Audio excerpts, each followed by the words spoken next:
Hey everyone, in this tutorial I'll show you how to use OBS Blade on Android step by step.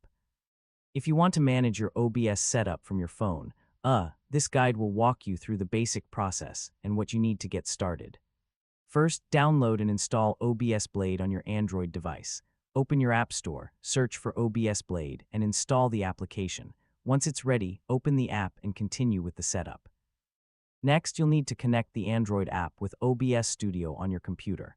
Make sure OBS Studio is running, then check the connection settings inside both applications. You'll usually need matching connection details so your phone can communicate with OBS. After the connection is complete, you can use OBS Blade as a remote controller.